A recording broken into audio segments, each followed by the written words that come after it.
Now here on the MW Technology channel, we love bikes, whether that's human-powered ones or e-bikes. In fact, last year we made our own e-mountain bike with a 20-year-old Norco downhill bike for about a quarter of the price of what you can get a new one for. And I ride that thing any chance I get. But recently we've been testing out the Ucity bike from Isinwheel, which is a cruiser-style bike designed for comfort and commuting. Now, if you live in a bike-friendly city like here in Vancouver, I think biking for commuting purposes makes a whole lot of sense. It's way more sustainable, not to mention a lot less costly and headache prone compared to driving these days. Furthermore, the best time to get any bike is during the off season, where typically you can find the best deals both on the new and used market. In fact, I was looking at the Isinwheel website and you can get this $1,300 Canadian Ucity for under $850. And with that, you get a pedal assist range of about 88 kilometers,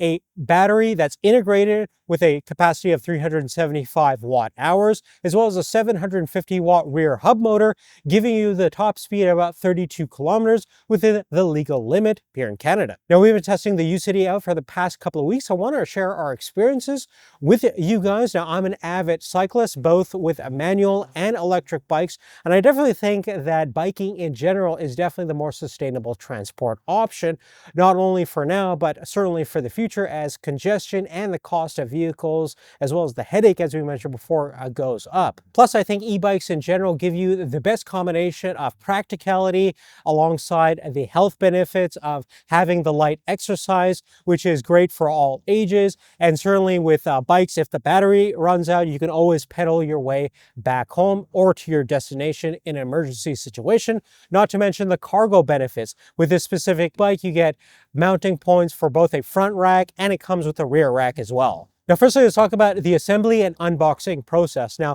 when you first get the Ucity, it comes in a giant box like many e-bikes, and it takes a little time to get things going, but it's mostly intact. Certainly the main frame, as well as the rear hub motor, all the electronics, as well as the chain gears, they're all pretty much ready to go. You simply have to attach the front end, which consists of the front wheel, the brake, the fenders, the handlebars, and the seat post.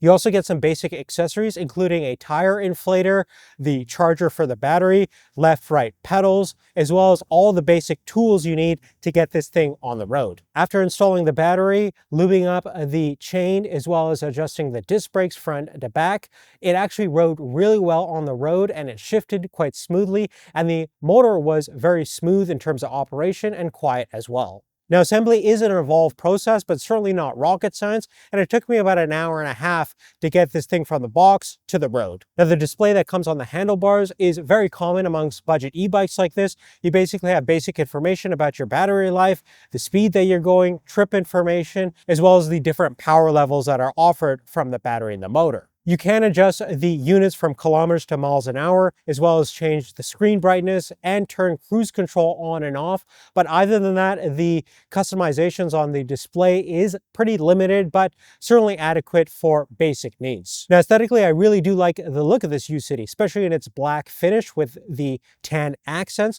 It looks classic and kind of minimalistic at the same time. You have a nicely integrated front LED light alongside a rear tail light. Beyond that, I do like the fact that the battery is integrated within the chassis of the bike itself, making it a lot better in terms of weather resistance, and plus it doesn't look as clunky as having a giant battery attached to your frame like the first generation of e-bikes we encountered in the past. And with it being enclosed, it's also weather resistant to some extent. This actually has an official range of IPX4 certification, which is good for general splashes and light rain. And as far as the weight goes, the entire unit weighs about 60 pounds and has a load capacity of about 264 pounds. The rear rack can hold about 80 pounds, and you also have attachment for a front rack.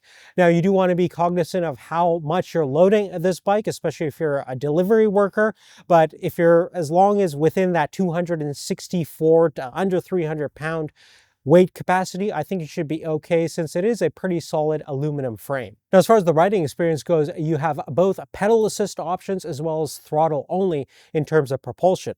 Now, being a hub motor, the pedal assist is pretty linear.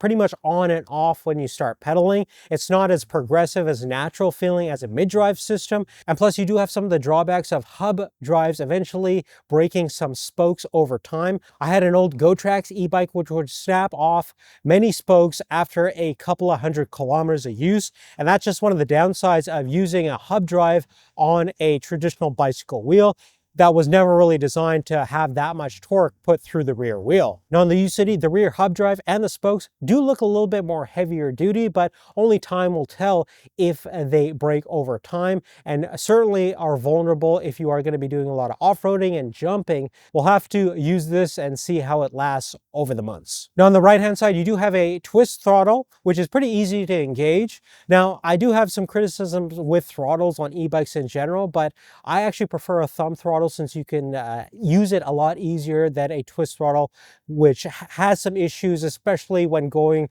through turns and things like that, where you can actually lose grip of the twist throttle, and a thumb throttle is just easier to engage in those specific situations. But you can always swap out some of these parts as well as many other parts, since it mostly uses traditional bicycle and e-bike parts. One thing I would add is a left rear view mirror, since you definitely want to make sure that you know what's behind you, especially if you're going to be doing a lot of commuting alongside cars and traffic. As far as the suspension goes, you have a lockable front suspension coil, which is very basic in terms of its operation. It does a good job of absorbing general bumps that you're going to find on the road. And you can certainly do a little bit of light duty off-road, but anything heavy duty might be a little bit compromised since there's no rear suspension, and this is a hardtail design for mostly on-road commuting. Now, as far as comfort goes, the seat is super cushy for hours on end.